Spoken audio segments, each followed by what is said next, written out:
चलो अपने पास आया 1/a vector equal to 1/r² plus r² minus 2r cos theta की पावर 1/2। ठीक है, अपन क्या करते हैं जरा इसको देखो इधर 1/a वेक्टर का इक्वल टू, इसमें से r² कॉमन ले लो तो बाहर क्या आएगा r 1 plus r² minus 2 r/r। ठीक है, अपन क्या करते हैं और आगे बढ़ा लेते हैं, जरा आओ इधर।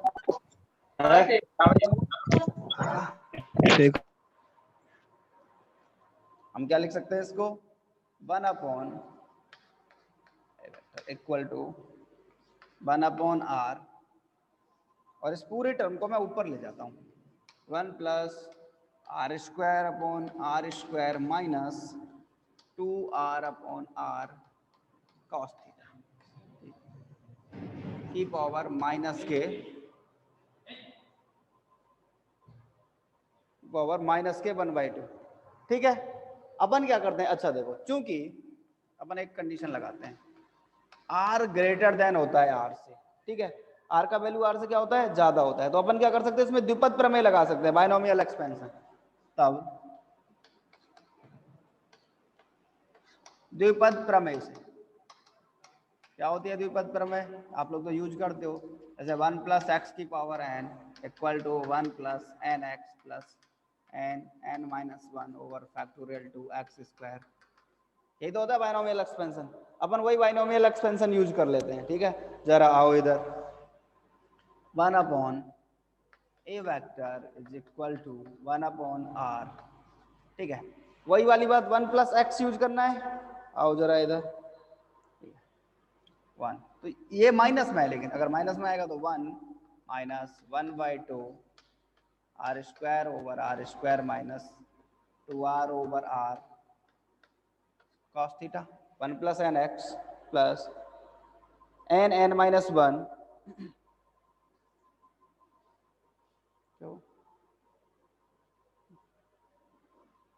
प्लस 3/8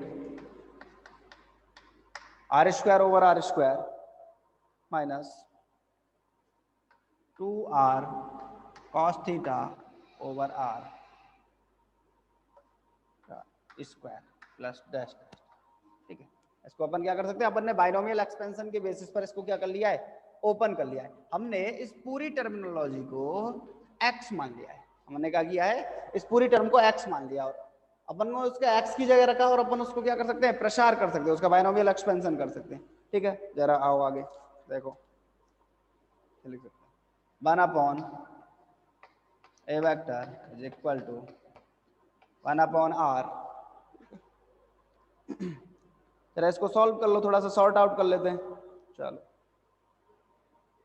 देखो जरा 1 minus 1/2 r² over r² plus 2 से 2 कैंसिल हो जाएगा r over r cos theta plus 3/8। जरा ये देखो, इसको ओपन करोगे तो r4/r4 plus 4r² cos² theta upon r² minus 4r³ cos theta upon 2ab करना पड़ता है ना, तो 2 और 2 पहले से, तो 4r³ हो गया, r² है cos थीटा अपॉन r³। ठीक है, चलो जरा इसको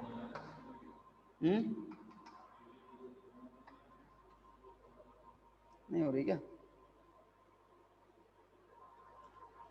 चलो अपन जरा से इसको आगे और सॉल्व कर लेते हैं। जरा देखो इधर अपना काम क्या है, 1/a वेक्टर का मॉड इक्वल टू 1/r।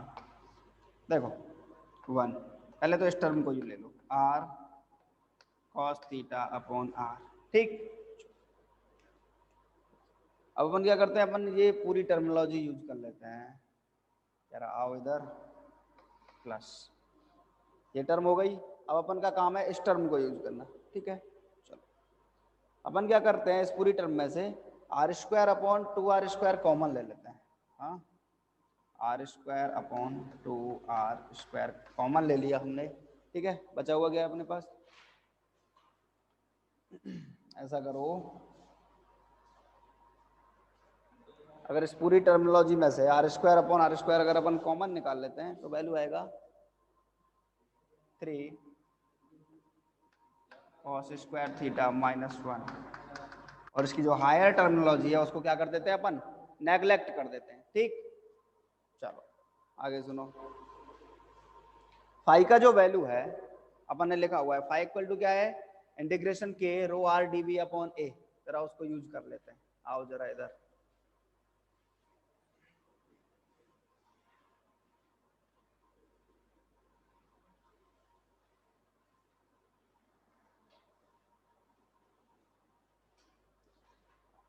इसलिए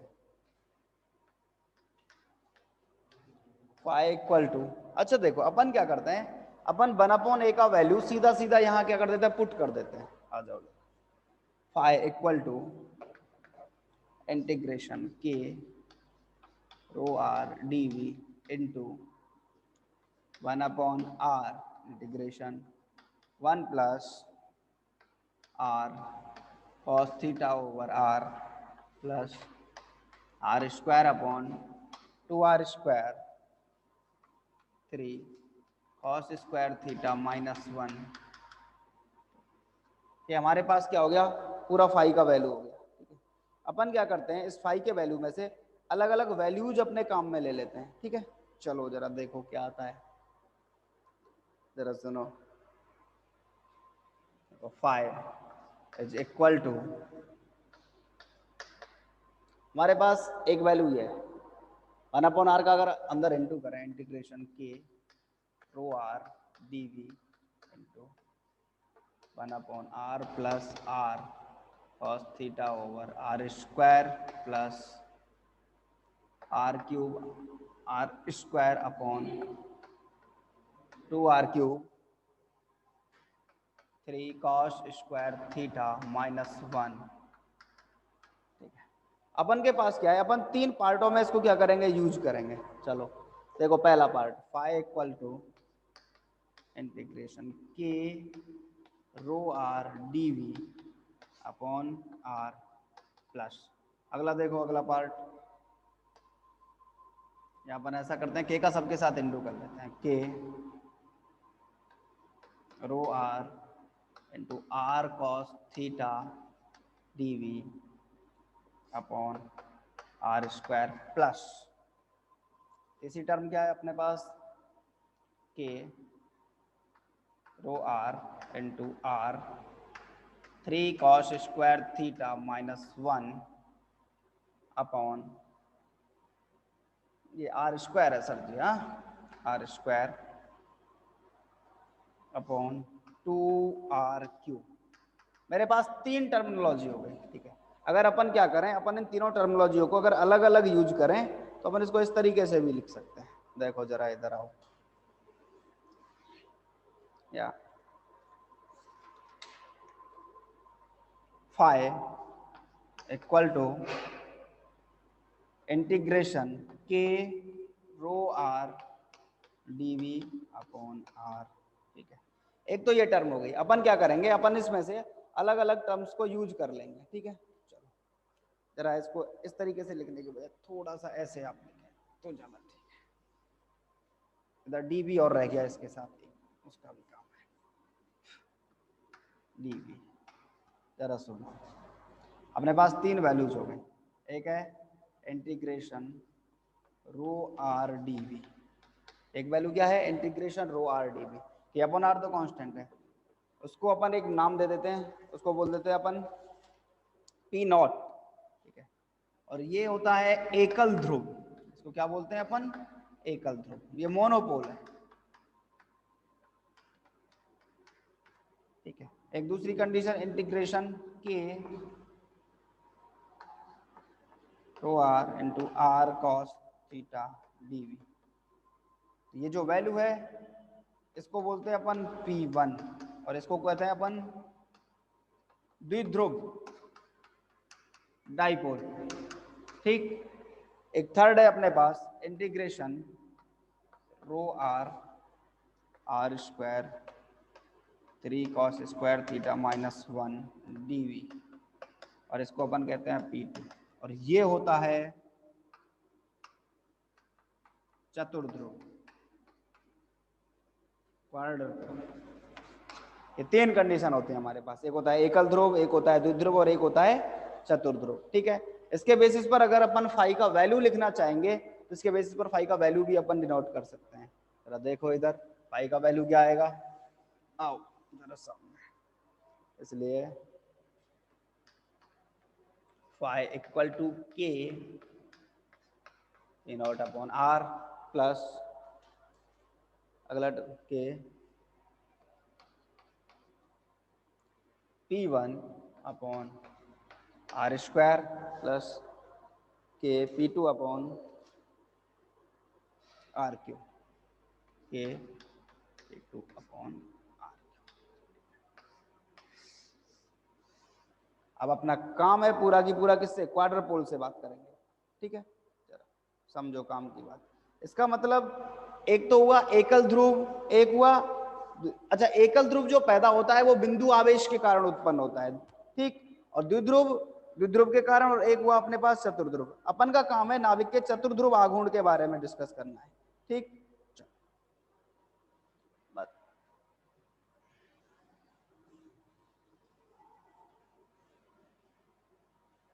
देखो सर जी, ये जो वैल्यू है rho r r square 3 cos square theta minus 1 dv, ये पूरा की पूरा वैल्यू किसका है, ये पूरा की पूरा वैल्यू चतुर्ध्रुव का है। जरा इसके बारे में बात करते हैं अपन, आओ जरा इधर।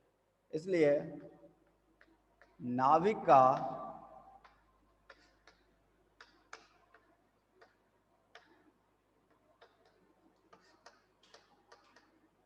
चतुर्ध्रुव आघूर्ण, ठीक है, और उस चतुर्ध्रुव आघूर्ण को अपन डिनोट करते हैं क्यू, कैपिटल क्यू से इक्वल टू तो आर, ये जो वैल्यू है इसको अंदर लेके जाओ, क्या बनेगा 3 r square cos square theta minus 1, तो रो आर है इनटू डीवी। ये जो वैल्यू होता है 3 आर स्क्वायर, एक्चुअली देखो ये आर है, आर का एक कंपोनेंट इधर है, एक कंपोनेंट इधर है। इधर जो कंपोनेंट है वो है आर साइन थीटा, इधर जो कंपोनेंट है वो बनता है आर कॉस थीटा, और ये वैल्यू किसका होता है, जेड का होता है। ठीक है, तो अपन इसको जरा माइनस आर स्क्वायर, और तो क्यू इक्वल टू हमारे पास जो वैल्यू आएगी वो है integration r 3 z square minus r square d v. ठीक, अपन इस क्वाड्रपोल मोमेंटम के बेसिस पर कई सारी बातें करेंगे। ठीक है, चलो आओ जरा। ठीक, जरा पहली स्थिति के बारे में बात करते हैं। देखो यदि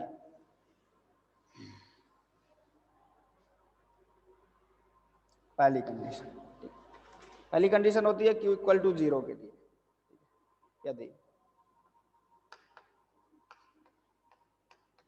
क्यू इक्वल टू क्या हो, 0 हो।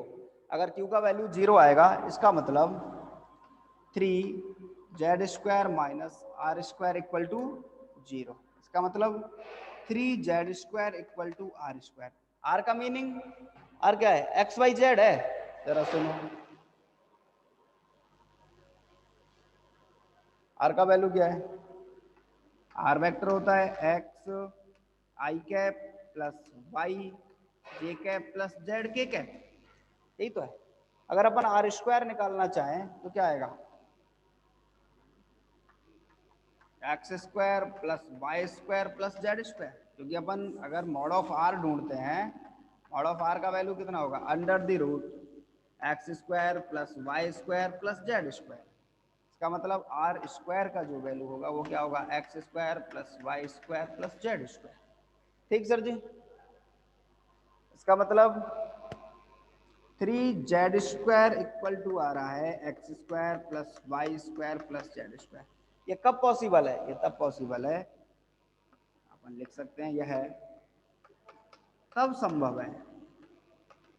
ये कब पॉसिबल हो सकता है, ये तब पॉसिबल हो सकता है जब x इक्वल टू वाई हो और x इक्वल टू जेड हो, या फिर अगर अपन कहें कि ये जो x y और z ये तीनों की तीनों कैसे हों, इक्वल हों, ये उस कंडीशन में पॉसिबल है। इसका मतलब इस स्थिति में उसकी जो आकृति है वो कैसी होगी, गोलीय। हमारे जो नाभिक है, हमारा नाभिक कैसा होगा, गोलीय होगा। ठीक, चलो पहली बात। इसका मतलब इसमें जो नाभिक में जो आवेश का वितरण होगा वो समान रूप से होगा, और ये क्या होगी, गोलीय सममिति होगी।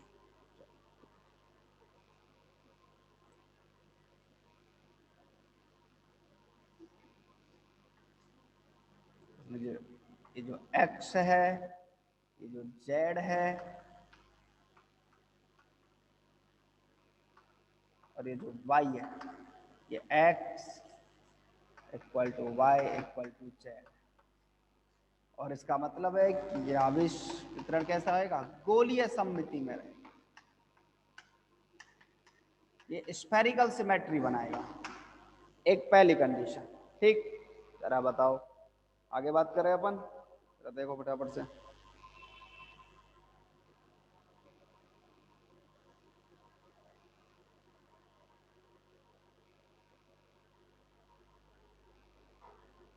इसका मतलब यह है कि अगर मान लो किसी कंडीशन में Q का वैल्यू 0 आता है, या फिर अगर आपसे कहे कि अगर किसी नाभिक का चतुर्ध्रुव आघूर्ण क्वाड्रपोल मोमेंटम अगर 0 है, तो इसका मीनिंग यह है कि उस नाभिक में आवेश का वितरण गोलीय सममिति में होगा। उसका जो नाभिक है वो कैसा होगा, गोले के जैसा होगा, स्फेयर के जैसा होगा। ठीक, एक दूसरी कंडीशन के बारे में बात करें अपन, देखो जरा इधर आओ।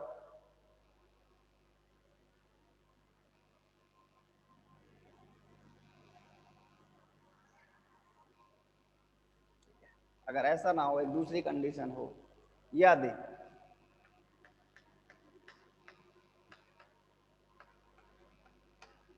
Q ग्रेटर देन हो 0, यदि Q का वैल्यू क्या हो, 0 से ज्यादा। पहले हमने माना Q इक्वल टू 0 हो,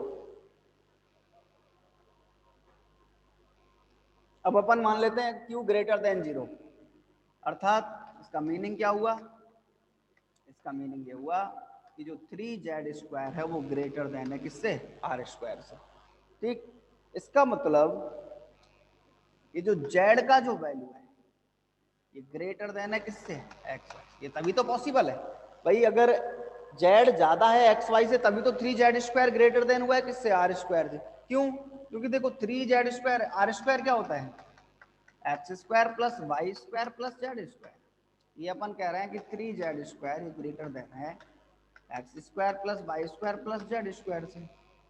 अब z का तो कोई मतलब नहीं है, इसका मतलब ये जो x² और y² है ये 2z² से ज्यादा है। इसका मतलब x और y के वैल्यू z से कम है, क्योंकि z का वैल्यू ज्यादा है। ठीक, चलो इसका मतलब इस कंडीशन में जो आवेश का जो वितरण है, इसका मतलब Q का वैल्यू पॉजिटिव होगा। इसका एक दूसरा मीनिंग ये भी है कि Q कैसा होगा, पॉजिटिव। और Q के पॉजिटिव होने का मतलब है कि z एक्सिस पर आवेश का जो वितरण है वो किसके, अब x और y की तुलना में क्या रहेगा, कम। इसका मतलब ये जो नाभिक है हमारा, ये z एक्सिस पर क्या रहेगा,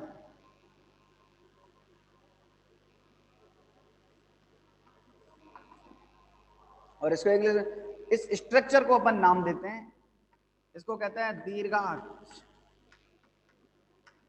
ये तो x है, ये y है, ये z है, और है क्या कि ये जो z है ये ग्रेटर देन है x y। और इसको एक इंग्लिश वर्ड बोला जाता है, इसको कहते हैं अपन प्रोलेट। जो स्ट्रक्चर है इसका नाम क्या होता है, प्रोलेट। इसका मतलब अगर Q इक्वल टू 0 है तो स्फेरिकल सिमेट्री बनेगी, गोलीय सममिति बनेगी, means x equal to y equal to क्या होगा, z होगा। ठीक है, यदि Q पॉजिटिव है, Q ग्रेटर देन 0 है, तो स्ट्रक्चर कैसी बनेगी, दीर्घाक्ष बनेगी। ठीक है, मींस प्रोलेट स्ट्रक्चर बनेगी। एक तीसरी कंडीशन याद है,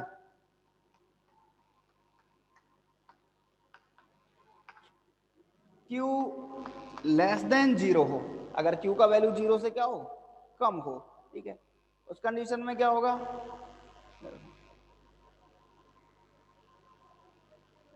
3z² लेस देन हो जाएगा किसके, r² के। सुनो, इसका मतलब ये जो जेड का जो वैल्यू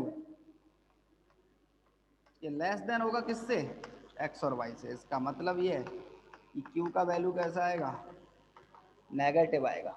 इसका मतलब क्या है, क्यू का वैल्यू नेगेटिव आएगा। ठीक है, जरा सुनो, अगर क्यू का वैल्यू नेगेटिव आता है तो इसका जो स्ट्रक्चर है वो कुछ इस तरीके से,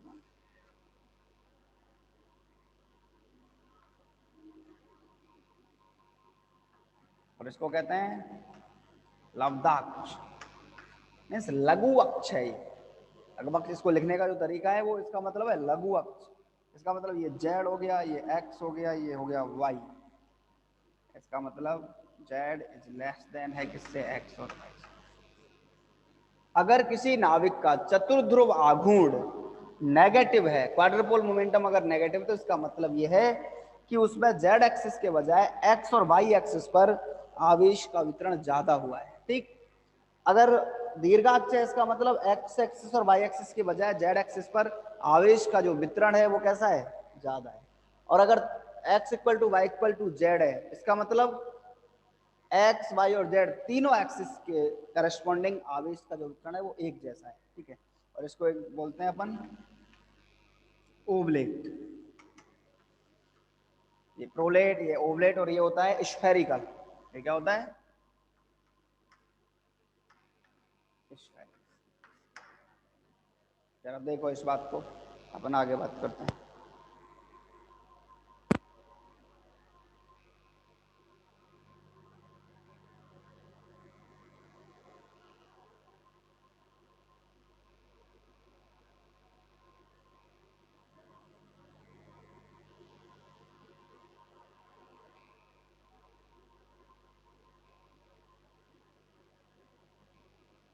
आगे बात करें,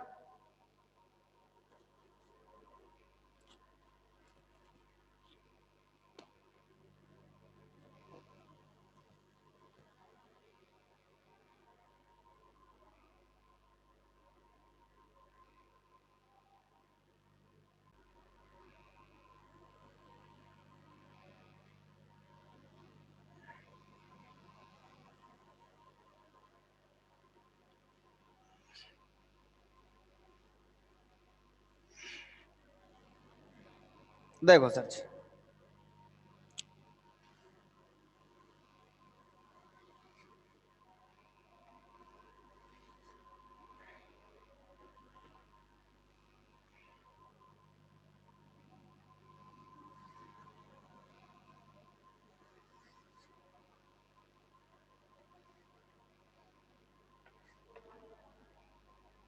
ये कंडीशन किसकी है,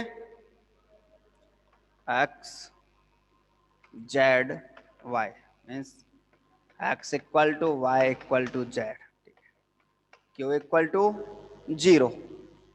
ये कंडीशन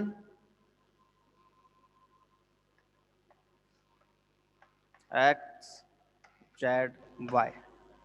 ठीक, इसको z is greater than x y. ठीक है, ये हो गया स्फेरिकल। इसका मतलब यह है कि अगर मान लो, अगर आपके पास नाभिक का जो आकार है वो अगर गोलीय सममिति में, मीन्स नाभिक में आवेश का वितरण अगर गोलीय सममिति में हुआ है, तो उस कंडीशन में उसका आकार कैसा होगा, स्फेरिकल होगा। इसका मतलब नाभिक का आकार भी चेंज होगा। जरा उसके बारे में डिस्कस करेंगे अभी अपन। दूसरा सुनो, इसका मतलब Q ग्रेटर देन 0, और ये कंडीशन है प्रोलेट। एक तीसरी स्थिति,